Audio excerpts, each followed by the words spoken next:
It's been a really good week for West Ham. In fact, it's been a really good month, hasn't it? 1 loss in 10, that's fantastic for him. But in the last 9 days, we came from 2-0 down against Arsenal to get a draw, qualified for the semi-final of the Conference League after beating Ghent comfortably, thumping Bournemouth 4-0, a little bit of daylight between us and the bottom three. And there's a renewed optimism among the fan base. There's more positivity now. I've just been reading the comments from our Liverpool preview, and there's belief we can go into this game tomorrow night and get something. So it's been a really good week for West Ham's first team. However, it's been a fantastic season for the under-18s. Since the start of the season, right up until now, and they're not even finished yet, they have been fantastic. Now listen, it's been a bit of a glum season, hasn't it? You know, the relegation battle, football's not been great, etc. You know all this. But throughout the season, there's been a success story in the under-18s. They've got the league title wrapped up comfortably. That's done. And tonight, they take on Arsenal in the FA Youth Cup final at the Emirates. 25,000 fans expected there. What an occasion this is going to be. Officially, I say that because I'd imagine there's a few people snuck in the home end. Officially, there's 7,000 West Ham fans going. Tremendous support. And there was no doubt we were going to sell that out. When West Ham announced we had 7,000 tickets, easy. 2 days, sold out. I've seen loads of people looking for spares for tonight as well. What a support, by the way. We've got the game tomorrow at the London Stadium against Liverpool as well, so there'll be a lot of people going to the under-18s tonight and then West Ham tomorrow night. Fantastic support, really is. So well done to everybody going, and the under-18s absolutely love it. I'm pleased that we got the semi-final at the London Stadium, so because there was a bit more pressure, bigger crowd, big occasion, and it won't be the biggest occasion for all of the players. We know that. We've seen Mubama play for the first team, score for the first team. So he's had a bigger occasion than this one. But for a lot of the players involved tonight, out of both sides, this is the biggest one yet. So I'm pleased that we got the semi-final at London Stadium just to sort of increase the pressure a little bit. But the boys loved it. They embraced the expectation. Thumped Southampton, played some fantastic football. And it was a really good night. And I'm really looking forward to the game tonight. Like I said, big support there for both of them. And regardless of what happens, even if West Ham don't win this, and I hope we do, but if we don't, it's still been a fantastic season. I'm quite excited about this group of players, actually. There's one or two in particular I'm really excited about and hopeful that we will see them play for West Ham in the first team. And if you do that, I think it's a tremendous achievement. Some of them have already done it. Ollie Scarles, Casey as well. It's been a fantastic achievement. Just to play one game for a Premier League club, I think, is incredible. What an absolute journey that is, especially at this age group. But anyway, looking ahead to tonight's game, we'll be doing a watch-along, by the way. Kick-off is 7 o'clock, so myself and Charlie will go live maybe 10 to 7 or something like that. It's very easy to watch the game. We'll tell you later on. So if you're not doing anything tonight, if you're not going to the game, you want to watch the game, please do join us at 7ish on this channel right here. Get this game on your telly and get myself and Charlie on your phone and interact with the live chat, have a chin wag with us throughout, and we can all watch the game together and hopefully celebrate West Ham doing the double. Like I said, we've got the under-18s title wrapped up. They've had that wrapped up for a little while. It's been a tremendous season. Hopefully we can get the FA Youth Cup one tonight. What a prestigious tournament to win as well. A couple of personal connections as well from club to club. We've got Kenny Brown's son Louis plays for Arsenal, so they've got that dynamic. Jack Wilshere, West Ham fan, ex-West Ham player, is the coach of the under-18s at Arsenal as well. Now, I know nothing about the Arsenal under-18s, but I don't know any players. Well, by Louis, apart from him, I know nothing else, so I'm not going to say anything. When this week we had some people say, oh, you can do videos on the under-18s. It's a bit of an awkward one because at the start of the season we pledged to cover the under-18s and under-21s over on Patreon. So when the games are streamed live, we watch them and we do a little review on Patreon. So we're sort of handcuffed ourselves a little bit. But with it being a special occasion, with it being a final, I thought, we'll do a little preview and we'll do a watch along tonight. I've seen bits of the under-18s this season, but I'm not going to pretend I'm watching every game. It's impossible. They don't stream every game, so that's impossible for a start for me anyway. There's a lot of people that attend these games, but I'm not one of them. But when they have been streamed, I've watched them. I've watched all the highlights, seen every goal they've scored via highlights packages. But you can take that with a pinch of salt because it's club produced. You see what they want you to see. But I have also seen the under-18s in person, live, this season too. So I've got a little bit of knowledge on some of the players as well and a bit of an opinion, but it's not a strong one. I approach these games a bit more laid back. There's less pressure on them, isn't there? But two things to determine the success of this team, because I'm excited about this crop of players. I am. For two reasons, first of all. One is what they've achieved so far this season. Like I said, they've won the title easy. It made the FA Youth Cup final for the first time since 1999. Tremendous. Hopefully we can win it. So there's a success there. That's how do you measure the success of this team? And I think that's one way, what they achieve. Arguably that's less important. The more important one is, what do they go on to achieve? And that's more of a long-term view. Do they play for West Ham? Do they make it at West Ham? Can you get just two of these players to then go on and do what Mark Noble, Declan Rice, Ben Johnson has done at West Ham United? And if you manage that, I think that's successful. If you could get two of those to go on and be first-team players at the club, I think that's a success. So we won't really know until a few seasons' time. For some players, I think you'll know pretty quickly. But generally speaking, I think you're going to have to wait a few years to work it out. But there's a bit of pressure on these under-18s now. Expectations gone up because of how successful they've been, but also because of Mark Noble.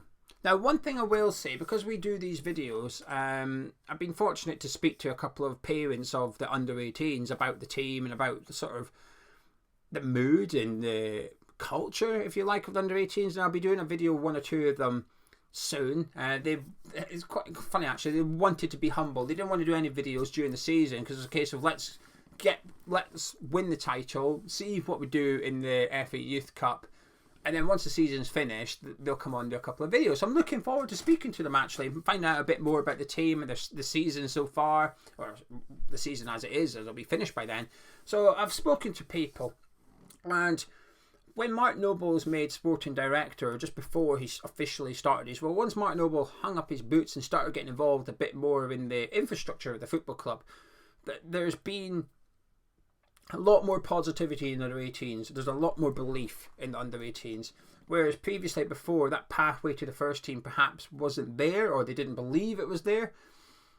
They believe there is now a route into the first team at West Ham, this current crop of under-18s. That's going by a couple of people I've spoke to who are the parents of these players. That's who have told me this.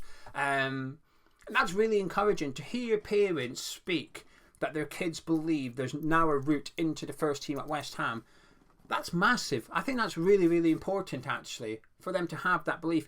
And naturally, because the club's doing so well, there's a lot of players making headlines in the under-18s at West Ham. Naturally, the bigger clubs will be looking. It's always happened. Man City have often taken a couple of players out of our under-15s, under-16. They've taken them. That left back, can't remember his name, Esbrand. They've taken him a couple of seasons ago. Well, I have him, thank you very much. But if they now believe that there's a route into the first team, might just keep them at West Ham. This current crop might just stay together for a little bit longer and say, actually, we're okay here. And that's down, like I said, that's down to Mark Noble's involvement now as a sporting director, but also his interest and involvement in the under-18s. The game I went to was the game prior to the quarterfinals, so the last 16 of this competition. It was at Stoke. Mark Noble was there, and it wasn't publicised anywhere. There was no photos, nothing.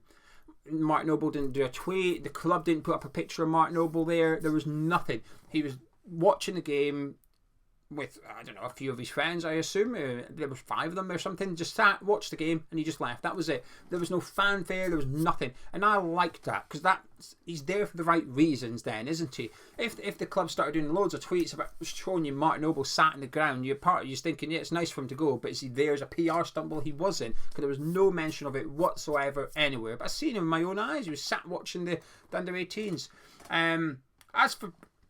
As for the other thing about Mark Noble was when he was on Ben Foster's podcast after the January transfer window, and he was explaining the reason for West Ham selling a few of the youngsters like Ekwa in the January transfer window, and it was to create a route for the younger players to get closer to the first team. So, reading between the lines, Mark Noble's intention is that some of these under-18s will step up to the under-21s next season, play at a higher level, a better level, get closer to that first team action.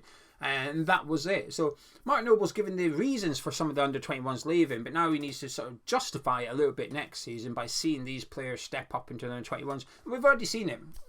A lot of these players that we'll see tonight for West Ham have featured for the under-21s already this season. So that progression is already underway. And it's nice to know that club are really starting to, invest in the under-18s, but maybe just concentrate on our age groups a little bit more and try and get them in there, because when Mark Noble speaks about the academy, there's an element of embarrassment about it, about the lack of players coming through, if you like. There's himself, there's Declan Rice, who, let's be fair, joined the academy quite late. Then there's Ben Johnson, but you look at that situation at the minute, there's a contract standoff, he's not in the team, will he be here next season? Can you really say yes or no? We're sort of waiting for the next one, aren't we? There's not been loads, and it's a very difficult thing to do. That's why I said if we can get 2 of these players into the first team long term, that's successful in my opinion. Now, in terms of individual players, obviously Mubama gets all the headlines. I've got a hat-trick in the semi-final, and he's the one that I think everybody's most confident in stepping up into the first team. Understandably so. We've already seen him in there. David Moyes likes him. David Moyes involves him in the first team training quite a lot as well. So his individual pathway to the first team looks open. It looks like that's there for him if he wants it. Of course he does. It's still a big jump, but there's hope, I think. There's a couple of people I know go to under 18s games quite often, and George Earthy was someone they used to speak about a lot, and they said this guy's like talented, sort of plays in the number 10 role if you like. Very, very talented kid. When I saw him at Stoke, boy oh boy, he was good. Just so composed on the ball, such a nice tactical little footballer. Has his socks like Jack Grealish a little bit, but apart from that, we won't judge him on that. But the craftsmanship to his game was fantastic. His passes, his vision was really, really good. Low centre of gravity type player, just in that number 10. But what impresses me about this under 18s is the way they play football. The way that Kevin Keane's got them playing football, the way Mark Phillips got them playing football. That front three is very, very fluid. If one of them's out of position, the other one will sit in. They all work hard. They press as a team. Very attacking. They get the ball. They look to move it forward as well. And I've thoroughly enjoyed watching them, the 18s this season. It's been quite a nice break, I guess. Speaking honestly, it's been a nice break from the doom and gloom around the first team. It's been nice to put on the under 18s, see winning football, entertaining football, young lads working hard, trying to carve a future at the football club as well. And there's a real talented bunch in there, a real talented bunch. And when I went to see them in person, I was looking forward to seeing Callum Marshall, because obviously since we've brought him in, he's been scoring loads of goals and creating the headlines at West Ham, if you like. And I was a little bit disappointed actually in that game. I thought he played okay, but I was hoping for a bit more, if truth be told. Like I said, I was more impressed by Earthy and Lewis Orford. I thought them two were the best players on the night when I went to see them. But that semi-final, I thought, despite Mubama getting a hat-trick, I thought Marshall was our best player. I thought he was electric in that game.